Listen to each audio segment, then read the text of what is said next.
Muchas gracias por atendernos. Gracias a vos, Nico. ¿Cómo estás? Buenas tardes a todos. Contanos, Juan, un poco qué es esto del índice que no es el de pobreza, pero que es el de miseria, que ustedes trabajan en la Universidad de El Salvador. Sí, nosotros tenemos un indicador que es el indicador de Ockham o de miseria, que suma la tasa de desempleo y la tasa de inflación anualizada, que son las dos principales dimensiones que afectan, diríamos, al bienestar económico inmediato de la población. Que si tiene o no tiene empleo, y si la inflación es alta o baja, le afecta o le erosiona el poder adquisitivo de su ingreso.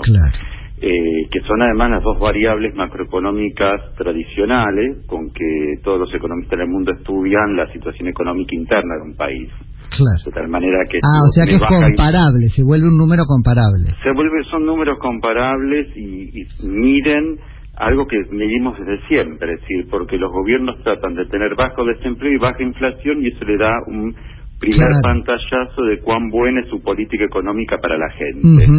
Entonces la suma de estos dos, que se debe a un economista muy famoso de Estados Unidos, que fue además jefe de asesores económicos del presidente Johnson en los 60,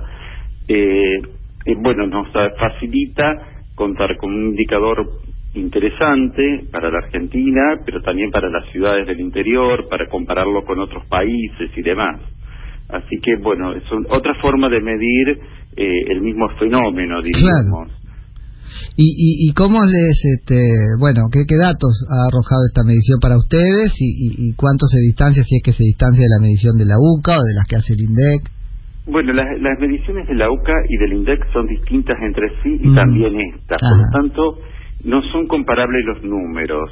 Lo que sí es, no dan cosas distintas cuando uno las analiza en perspectiva o contextualizadas. Nuestro indicador hoy está es el segundo más elevado desde que comenzamos a elaborarlo, principio del 2016, porque es cuando el INDEC ya empezó a publicar nuevas estadísticas. Claro, porque vos necesitas como insumo el dato del INDEC. Exacto, necesitamos dos datos del INDEC, que es la tasa de inflación y la tasa de desempleo. Entonces, a partir de allí podemos elaborarlo y compararlo entre las distintas ciudades, comparar la Argentina con otros países y demás. Hoy, el último dato entonces que tenemos es el del último trimestre del año 2018, que está en el orden del 70, es muy elevado y se debe sobre todo a la altísima tasa de inflación que tenemos en ese periodo, que erosiona el poder adquisitivo de la gente, diríamos. La tasa de desempleo aumentó, pero poco, comparado con participa o la incidencia del desempleo es mucho menor. Cuando vos tenés estas tasas de inflación del orden 2-3% mensual o 4%, la tasa de desempleo es como que pierde relevancia en el indicador nuestro. Juan Miguel, contame un poquito cómo tienen mensurado, si es que existe un patrón, ¿no?, que incide las variaciones en la inflación respecto de la pobreza, porque hay ahí como más o menos naturalizado ese número de que son 100.000 nuevos pobres cada punto nuevo de inflación, pero ¿eso se puede cuantificar así o no? Mira, puede llegar a algún tipo de aproximación. Nosotros no lo mensuramos porque no hacemos mensuras de ese tipo, hacemos otro tipo de indicadores.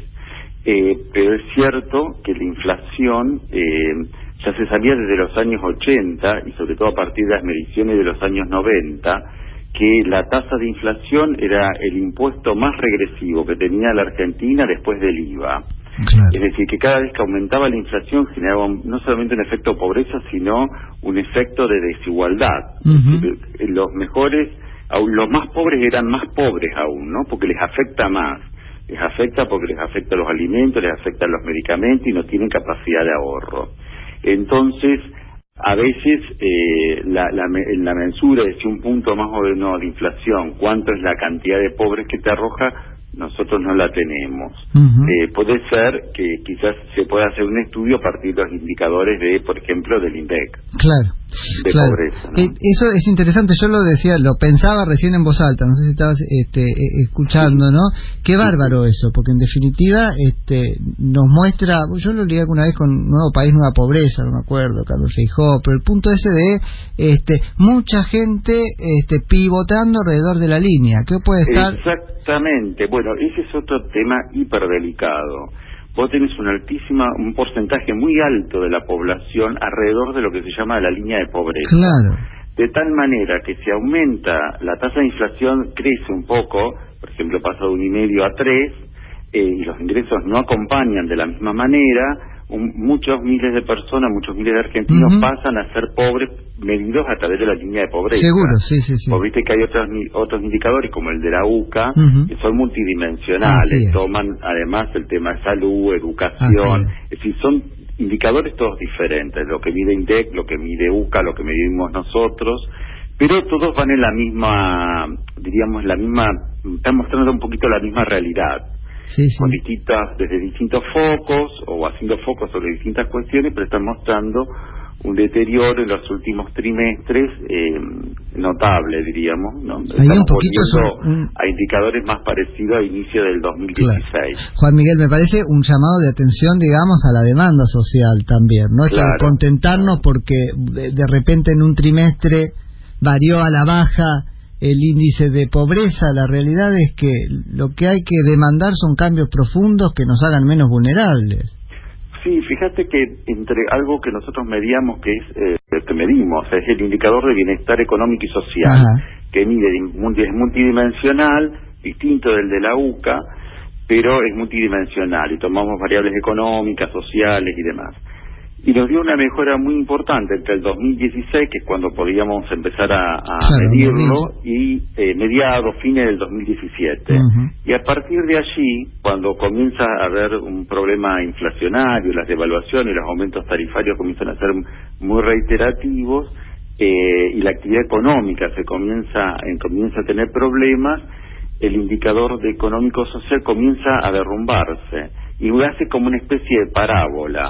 Es decir, a fines del 2018 estamos igual que al inicio del 2016. Que es un poco lo que dijo el presidente en la reunión, en la asamblea, frente a la asamblea legislativa. El 1 de marzo, sí. Exacto, dijo exactamente eso. Y el indicador nuestro de bienestar justamente mostraba esa realidad. O sea que toda la mejora que se habían logrado en términos de reducción o de inclusión, diríamos, entre el 2016 y el 2017, luego del fuerte ajuste de la unificación cambiaria, los primeros saltos del primer trimestre del 2016, se deterioraron mucho con la devaluación, los tarifazos y este resentimiento que tuvo la actividad económica, ¿no? Bueno, fundamental. Claro, ahora, podemos en algún punto, Juan Miguel,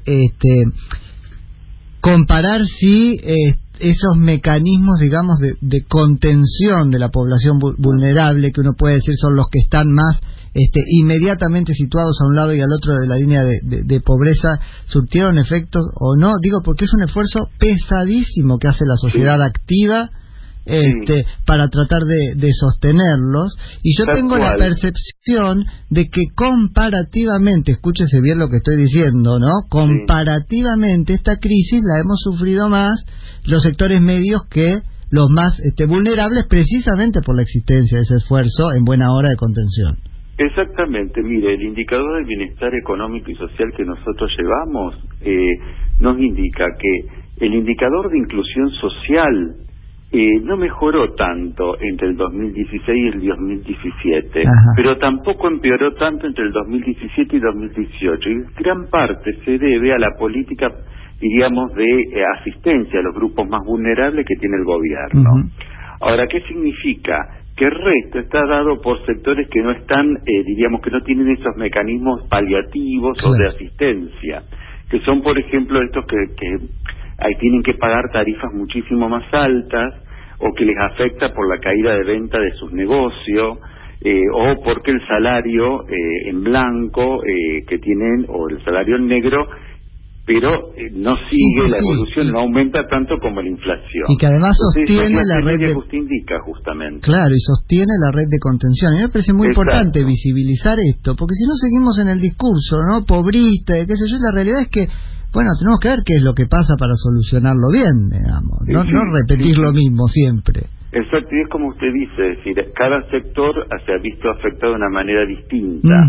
El gobierno ha hecho muy bien en sostener el poder adquisitivo o tratar de ayudar a los grupos más vulnerables, algo que en otras épocas no se hizo, y esto es hasta casi diría novedoso en los últimos tiempos. Es algo relativamente novedoso desde los últimos 15 años, diríamos. En otras épocas, cuando había un shock inflacionario, una gran devaluación, esa gente no tenía ningún tipo de contención. Pero ya a partir del 2002, más o menos, eso comenzó a cambiar.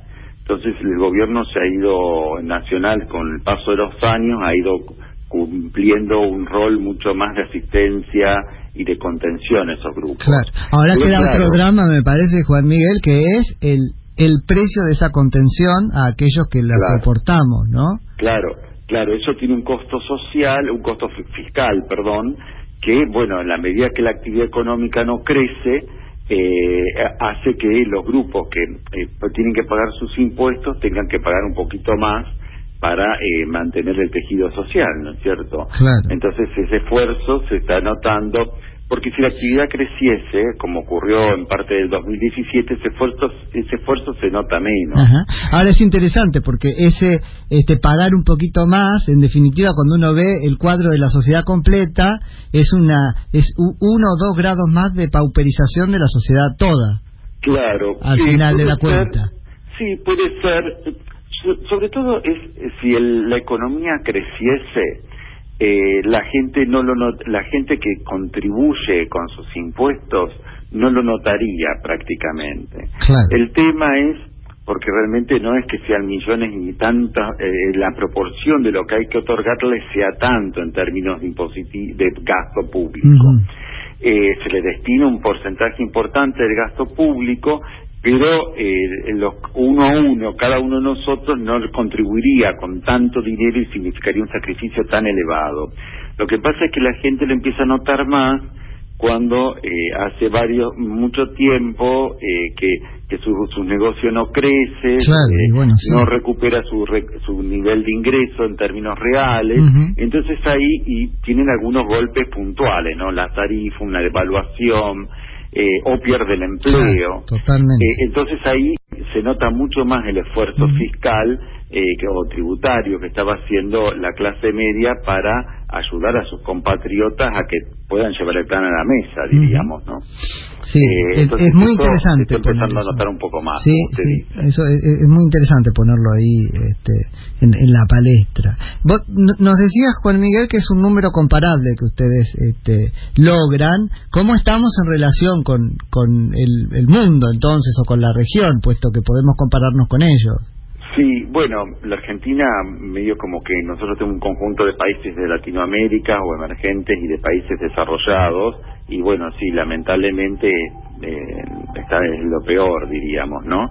En gran parte, no por la tasa de desempleo, que es un poquito más elevada que la de otros países, sobre todo en América Latina, o comparable a la de Brasil o a la de Colombia, sino por la tasa de inflación. Claro. Entonces ahí sí, lamentablemente somos campeones. Pero también todos sabemos que la tasa de inflación argentina somos campeones en el mundo en general. Sí, claro. Salvo Venezuela, que está en hiperinflación, Sudán del Norte y del Sur, que vienen de una guerra tribal y de la separación del país, etcétera, una situación muy rara. La Argentina tiene una tasa de inflación que es absolutamente extraordinaria en el mundo de hoy, donde las tasas de inflación es patológica pero crónica, digamos. Anual, ¿no? Sí, totalmente. Juan Miguel, te agradezco muchísimo por la charla. No, por favor, gracias a ustedes por llamar. Un saludo grande. Un abrazo grande, Nicolás, Adiós. Era Juan Miguel Massot, que es director del Instituto de Investigación en Ciencias Económicas y Empresariales de la USAL, Universidad del Salvador.